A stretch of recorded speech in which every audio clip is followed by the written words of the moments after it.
a Wiradjuri man, born and bred in Dubbo, Western New South Wales, which is a Wiradjuri country, which is the biggest inland tribe in Western New South Wales. As you know, I followed my father's dream tracks up to the north coast, up around Bellingen, Nambucca and Bellingen. So, and I'm in the radio. I broadcast on radio, and that's why I'm down here in South Australia now, because I broadcast down here now. People are always asking me, hey, River, do you believe in Yowies? And I go, well, matter of fact, I do, and we call them Dulagal. But a lot of people walk up to me that I haven't met, never seen before in my whole born natural. And they walk up and ask me that question because they're rural people, like they live out in the bush. And I say, look, the first thing I've always familiar with, you smell them before you see them. And they can move like the wind for the size of them.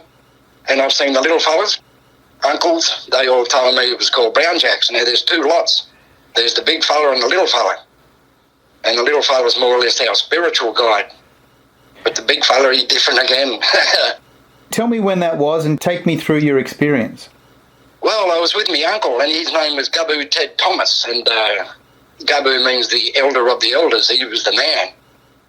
And I went down to holidays down there one time, and this is back in, gee whiz, this would have been back in 1979, 78, 79. Busload of people. I don't know, I can't remember exactly now. I think they might have been from Budapest or something. There was about 30 people, and they had an interpreter. They met Uncle Ted along this dry creek bed, just out of Wallaga Lake, going toward a place called Pigeon House Rock. And we met up with these people, and my uncle was getting told by the interpreter, like, asked where we're going, and Uncle was telling him, and then he's telling the other people in the language, what's going on. And so the bus followed us to the foot of Pigeon House. We're walking along this dry creek bed with all these people, and they've got their bags and their sandwiches and their drinks and everything, And when I'm walking with Uncle, and when he was walking, he just had his nose up in the air and sniffing. Anyway, and he was saying, always sniff, son, when you come out here, and don't come out on your own. Yet he did all the time. He even sat down in the caves with these people, with these beasts.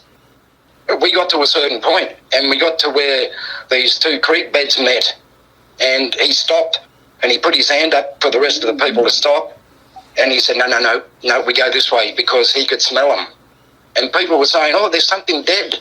The interpreter saying, is there something dead around here? And, because he could hear their people talking. And no, that was the smell of them. He didn't want them to see the Dulagals, because we're invading Dulagals territory, And we heard the tree knocking. That was another thing. 3 knocks on a tree. That was the other thing. So my uncle stopped and then diverted the crew to another way, away from it.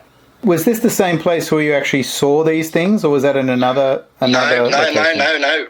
No, this is different again. Yeah. No, this is different again. It wasn't down south. This was up in Thora, up in the valley, just down below the Dorrigo Mountains. Just at the foothills. I used to live in the rainforest up there, about 30 k's in the bush, up at a place called Thora. And I was doing breakfast radio one morning, and I was starting at 6 o'clock in the morning. I had to leave about, 5:15 or something like that, to get into Bellingen and to set my show up. And it was a kind of a foggy, not real foggy, but you could see. I mean, you don't have your high beams on in the fog, but it was still seeable. You could still see, but it was a misty type fog. And I was coming down to this bridge called Hobart's Bridge. That's only probably about 2 k's from where I live. Anyway, and I was coming down to the bridge, and I was coming across, and on the other side is a bit of a clearing on your left, and the road swings to your right after you come over the bridge. And on that bit of a clearing, I seen these 2 big figures, and then there's 3 little ones. And the 3 little ones ran across the road, and the 2 big ones followed, but they just ambled, kind of slouched forward, long arms, down to around about their knees. One of them was around about 8 foot. The other one was around about 6.5, 7. Matted hair. I got a look of the big fella's face, no hair on his face. I couldn't see ears because of the hair, but it was matted hair, knotty. The little ones, they had perfect hair, fur. The little ones were kind of goldy brown, dark brown goldy, but the bigger fellas were kind of black matte. What did they remind you of when you're looking at them, like people or animals, or what did you get a sense of? It looked 8 features in the face. It was bigger than, like, say, a silverback, taller than a silverback, wider across the shoulders, big pectorals, Yeah, it was just huge. To me, like, when I first seen it, and I had about 5 cups of coffee, so I was right. I just went, wow, I've seen it again. I told people after the radio show, I went in after the show, I talked to a couple of people about it, and they've told me the same thing. They live up the back, they've got friends who live up the back of Dorrigo, and they've told me things up there too. And so we sat down and had a bit of a chat about it all. So, yeah, so I've seen an actual family. Another time I was driving for BAB Transport out of Dubbo, and this would have been 11:30 at night, and I'm coming onto the Pilliga, the Pilliga scrub, and I was delivering stuff to the pubs out there. And anyway, and I had to pull in to Barradine first. And when I got in, I got about 10 k's, and as you know, on the trucks, you got your big bull lights. Now, these bull lights out on the truck, on the Kenworth, I could see at least easy a kilometre in front of me, easy. Anyway, and I come around this bend, and you know when you come around the bend, how your lights sweep around? And I was coming around this right-hander, and there he was, this fella standing on the side of the road. Now, I knew, this is 11:30 at night, I knew it wasn't a hitchhiker. I was thinking to myself, well, what's someone doing wandering out here hitchhiking at night? But it wasn't a hitchhiker, brother. It was a big lad. He was big. He would have been, close on the 9 foot. Easy 4 pick handles across the shoulders, easy. And when he stopped, he turned a little bit and looked at the lights. It was like the lights transfixed him type thing, you know? And I seen him. He'd have been about half the length of a football field. He seen me and I seen him. And then when he stopped and he looked at the lights, he just shot off straight into the bush. And there's no way I was going to stop and turn around with a semi-trailer. What year was that? Do you remember roughly when that was? That was 1994 with BAB Transport. There was another time where there were 3 of us.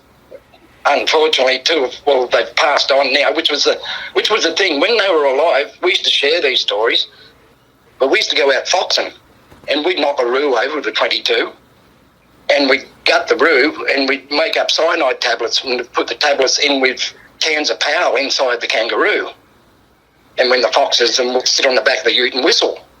There was one particular morning, would have been about 1:30 in the morning, it was bloody freezing. Anyway, and my mate's got the light on the back of the Land Rovers. We were on the back of that, just a tray, and we got the bull light up on the top of the roof of the Land Rover. And we just kind of just whistling like that for the foxes. We got about 2 kilometres down the road. We stopped. Next thing we heard this cracking of the branches and trees and stuff. There was a lot of hills behind us, but there was a lot of lantana and stuff that was really thick. Anyway, we're on this dirt road and we stopped and we heard the trees cracking and everything, and I'm thinking, geez, that's a bit big for a fox. You know, so we shined the bull light around to where it was, to where the sound was, and between these 2 gum trees, we've seen this fella, this head, look around the side of the tree at us. And we had the light bang smack on him. And he was that wide. He was wider than a gum tree, and a gum tree would have been around about easy 3.5, 4 foot wide. And it was wider than that. We could see his body, and when his head poked around, that was it. And my mate had the gun up to shoot him. And I said, no, how do you know? It might be someone out there mucking around with us, scaring us or something, you know? But when it ran, it just took off like, mate, it was just like a bullet out of a gun. It just took off, and we could hear it running up.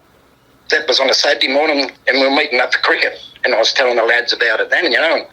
And they asked where, and we told them where it was, and that was out on Manor Road, just out of Dubbo. My mate's got a friend's uncle who lives out there, and they were out there having a barbecue one night, and they heard the same thing. So, I mean, they're out there, brother, they're out there. And I've seen them. Like, a lot of people are sceptical. A lot of people say, I've got to see to believe it, but I tell you what, they are out there, brother. They are out there. When you grew up, did you hear stories about, like, Hairy Man? Or Absolutely. Yeah. Absolutely. That's what I was saying. We got the 2 lots. We got the little fella, the brown jacks, and we got the big fella. How do, like, Indigenous people talk about the difference between both? Because you said, like, the little ones are, like, spiritual, but the big ones, are they like people? How do you describe the difference between both sorts? Well, they can hurt you, the big ones. I mean, the little fellas, they don't... It's hard to explain, but our people always told us, our elders always told us, don't go out at night time in the bush, don't swim in the rivers at night time, because the bad mimmies in the rivers, they're bad mimmy spirits. There's good and bad mimmies, and the bad mimmies are the women that drown you in the rivers at night time. And what comes down there to drink is doula girls. in reading about it myself, I heard Doolagal is a word that comes from South Coast, New South Wales, but there's other words from other places. Yeah, I use Doolagal because that's what I heard from my uncles and everything down the South Coast. So I use that. I use Doolagal out at Dubbo and wherever I go. Yeah, I use Doolagal because I just let them know. I say, well, Doolagal means Yowie, and there's other words too, but it's been spotted down here too. Do Indigenous people say like the hairy man and the Yowie are the same thing, or are they different? The same. It's just the same fella, but in a different form, if you know what I mean. Some you get big, some you get little. Some don't smell, some do. But generally they do. And that's what I was saying earlier. You smell them before you see them. My elders always said, don't go out at night. Don't go in the bush wandering on your own at night, because you'll see them. Did your family, when they're talking about the Doolagal on the South Coast, did they ever tell you where they came from or how they came here or what their place is? Were they here before Indigenous people came to Australia, or are they spiritual? Do you know what I mean? Like where these... Yeah. My old uncle used to say that they were here before the white man, and my uncle's father's father, my uncle's grandfather, used to say that he used to see them. My grandfather's father, yeah, it goes right all the way back. Before the white man even come here, they were here.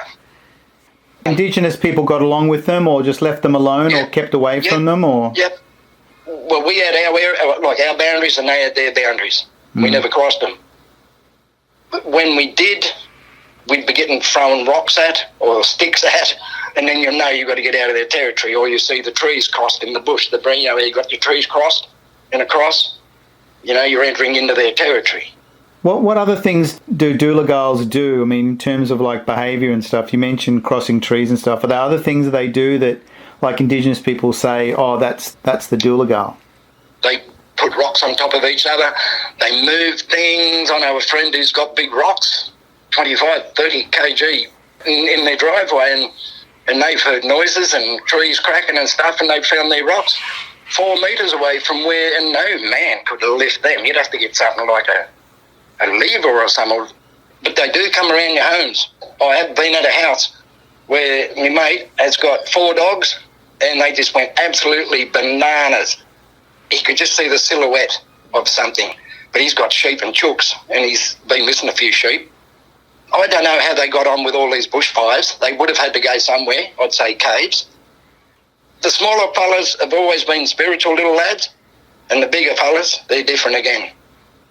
Are there places where if you went, you might likely see them, or is it pretty much everywhere in the bush, or were there special places? Everywhere, brother.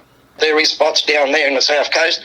Mumbler Mountain, they've been spotted down there. Wallaga Lake, around that area. I was only speaking to my brother down at Boomagooey. It was only 3 days ago, and I was talking to him about a mate bumping into me at a place called Mount Compass down here and asking me about Yowies. No, I didn't even know this bloke from a bar of soap. And he asked me because I'm Aboriginal. He said, I know you're Indigenous. Can I ask you something? I said, yeah, mate, what's that? He said, do you believe in Yowies? This is on my way to a radio station down at Victor Harbour where I go and broadcast. And I just happened to pull in to get a pie, and I got to talk to this bloke for 10 minutes. And it seems like a lot of people are interested in them, aren't they? They see it, but they don't believe it. And I said to this bloke, I said, but why did you ask me? He said, because we don't have many Indigenous people around this area, and where he's from up in the ranges, up in the lofty ranges. And he said he spoke to someone, and they said, if you see an Aboriginal chap, ask him. And I just happened to walk into the shop.